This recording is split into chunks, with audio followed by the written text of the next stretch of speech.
When people say the government's banning books, what do they actually mean? Well, because there is a difference between a parent saying, "I don't want my child reading this," a teacher choosing one book instead of another, or a school setting age-appropriate library policies, and also the government removing books because it dislikes the ideas inside them. So, since I've been asking civics questions here of late, the civics question is, can the government ban books? And the short answer is, of course, not in the broad way that many people imagine. Now, the government cannot simply make a book illegal because it is controversial or offensive, unpopular, political, religious, anti-religious, uncomfortable, or just critical of those people that happen to be in power, because that would run directly into the First Amendment. But the harder question is, what happens in public schools and public libraries? Those are agencies of the government, right? Because those are government institutions. And public schools, they don't have to buy every book, and school libraries don't have to carry every title. And teachers don't have unlimited freedom to teach anything that they want. You add to this, that school boards and administrators make curriculum and library decisions all the time. That's just that's normal, right? But there is a constitutional line between selection and censorship.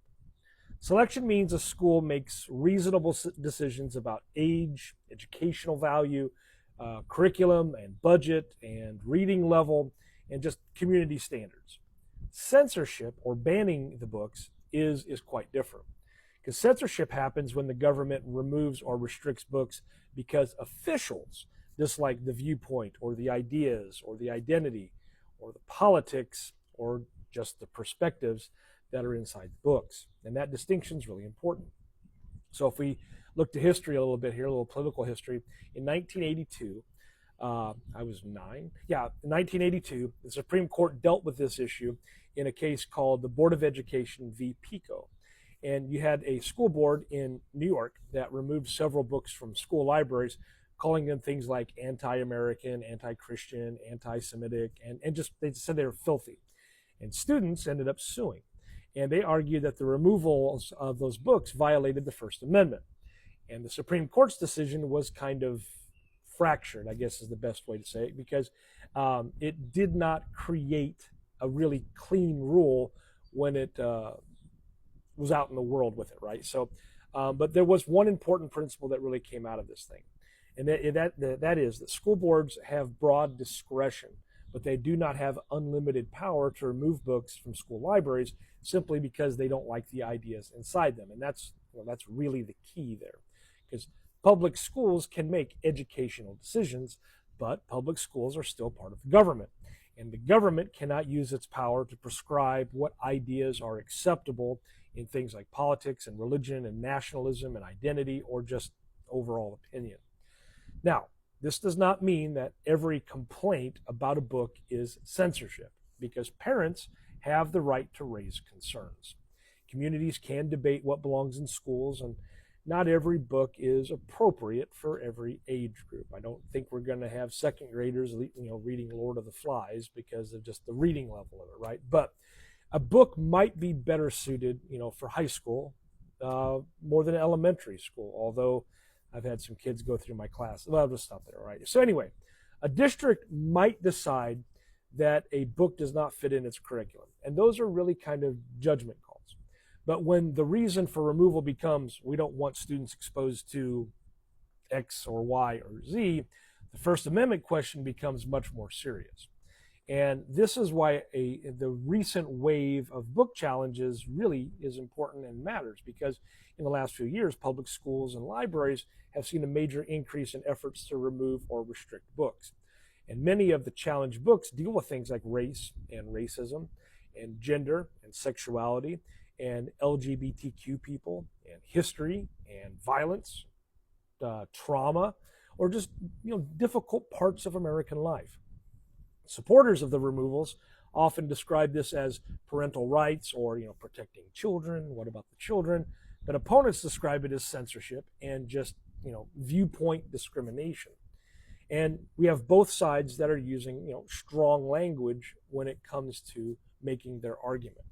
But civics would ask us to slow down and ask better questions, like who's making the decision? Is it a public institution or is it a private choice? Is the book being removed because of age appropriateness, educational value, library policy?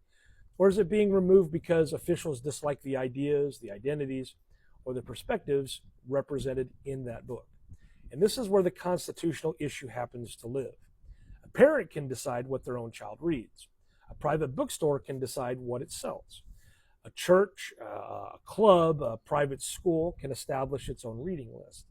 But when government officials control access to ideas in a public institution, then the First Amendment matters.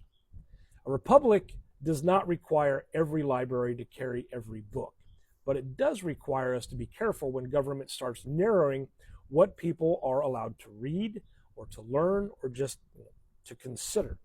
Because books are not just objects on shelves. Books carry things like arguments and stories and histories, identities, important questions, memories, and sometimes that's really exactly what, why people want to have the books removed.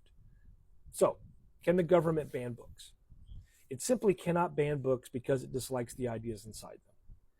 Public schools and libraries can make reasonable choices about age and curriculum and their collections. But when those choices become viewpoint censorship, the First Amendment problem becomes real. And the civics question is not whether every book belongs everywhere, because it really doesn't. The civics question is whether the government should have the power to protect citizens from ideas by removing them from public access. All right. So yeah, that was my question worth asking today. It kind of helps, that I'm a teacher and I happen to be married to a library director. So, these kind of things hit home for us.